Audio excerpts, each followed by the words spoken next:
We Bury the Dead quick review. Now, this review has nothing to do with the performance of Daisy Ridley, who I think does an excellent job in this movie, especially as you get to see her character develop over the hour and a half. My issue with this movie is that the storyline has way too many flashbacks focused on a zombie apocalypse from an attack in Tasmania, but there is very little zombies and very little horror. Now, the whole centerpiece is that there was an attack in Tasmania.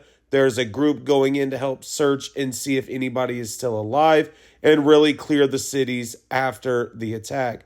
Although the attack was an accident, it still has created enough chaos to destroy the towns. Now, as you watch this movie, you're going to see Daisy Ridley's character, Ava, go on a search mission to find her husband.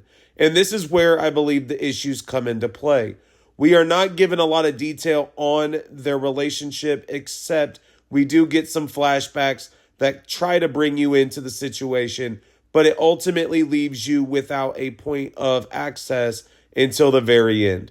And so I think from that aspect, this movie struggles because we're relying on the flashbacks and not really necessarily seeing what is going on in real time.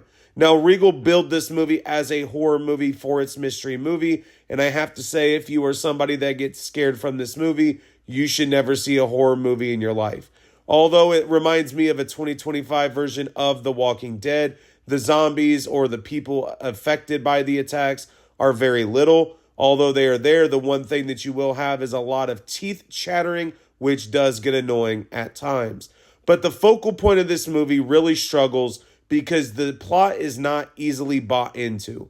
As you try to figure out what is going on, the first and the third act, as well as the ending to this movie, are very lackluster, and I don't think it gives you something that you can say was entertaining. The second act is where we see Daisy Ridley's character fully develop, and I think that is the best overall act in the movie, as she is now beginning to realize the situation as a whole. We Bury the Dead does release in January. Stay tuned for a full review very soon.